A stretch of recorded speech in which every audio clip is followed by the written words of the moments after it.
Anybody who does not support the UPC is automatically branded as a guerrilla. The district of Bushenyi, the nearest district to Rwanda, the most affected area, I suppose, has all the executive of DP and UPM in detention. The whole executive is not in the country, it's in Ruzira. People like the General Secretary, Mr. Mukaira, people like the Chairman, Tuguruwayo, those men are in detention now. Cattle trucks were first to bring their human cargoes to scenes of jubilation in Kampala. These were Uganda's voices of discontent and opposition to the old Obote regime. Voices silenced in jail. They were locked up, some for 5 years, and held without trial or reason. Their detention could have gone on indefinitely. Excited relatives, many of whom didn't know whether their men were dead or alive, tried to burst through in the scramble to recognize faces. They poured onto the streets of Kampala to freedom, defiant in the belief that their resistance had helped in Obote's downfall. The timing, 2 weeks after the coup, came because there could be no hope of national reconciliation without it. 1,400 were freed, among them women, some carrying the children they'd given birth to in prison. Political activists, youth leaders and suspected guerrillas, as well as this man, an ex-minister, were given a hero's welcome. Many of these prisoners thought they may never be released, and they described their years of captivity as monstrous, as a former police chief explained. They were very bad, horrible. Food, there's no medical attention. At times we went without food for days. The capital had much to celebrate, and people relaxed for the country's first public gathering under the new military leadership.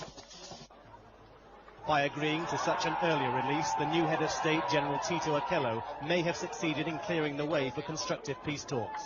People are tired of the bloodshed, tired of seeing their country destroyed by greed and persecution. This day of liberation gives Ugandans new hope that it may be a fresh start. Brent Sadler, ITN, Kampala. My name is Dr. Warren Amara. I was arrested in the mid of November 1982 from theater in one of the hospitals in Kampala.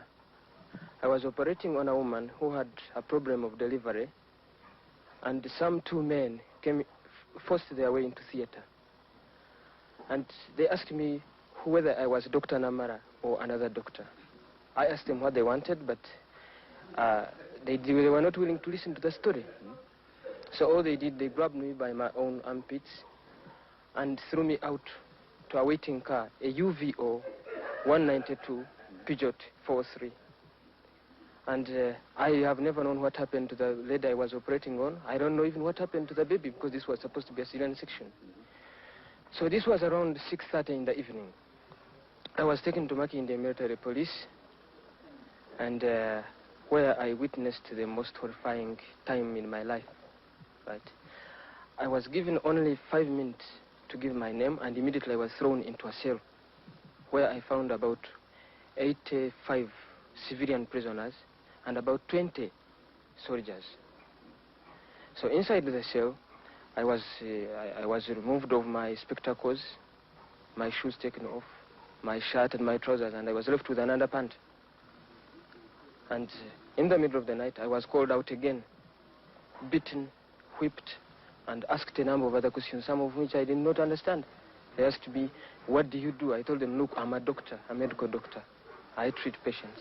And that's what I do. That's what I have been doing throughout. And they didn't tell you why they arrested you? No, they didn't tell me. But all they were asking me is, they asked me whether I was a guerrilla or not. And I told them, look, guerrillas, when they talk about them in Kampala, they are not in the city, they are in the bush.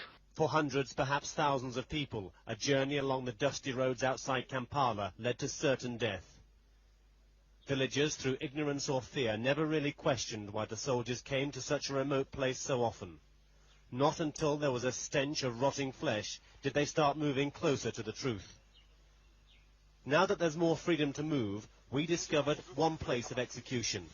They led us to scenes of horror, corpses and skeletons scattered in the long grass.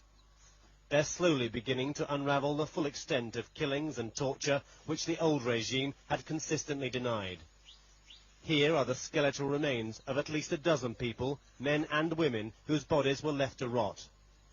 They say that more than 300 people were executed here. Many of the bodies were taken away for burial by relatives. The bones that remain will never be identified. Opponents of the deposed president, they say, were brought here and murdered, 40 shot a week before the coup. If they got you and they suspect that you are one of the guerrillas, no question. When you are brought here, it's just only to be shot. And who shot them? The soldiers. The boaters' men? Yeah. Amnesty International, who were the first to reveal the scale of murders and tortures under a boater's rule, believed that at the worst periods up to 1,000 people a month were being murdered and dumped in remote places like this. For 5 years, the old regime denied there were political killings. Uganda will continue digging up the past, which may reveal the last 5 years were more savage than those of Idi Amin. We found remains that still had ropes tied around the bones, tied so that these victims could not escape the executioner's bullet. Brent Sadler, ITN, Uganda.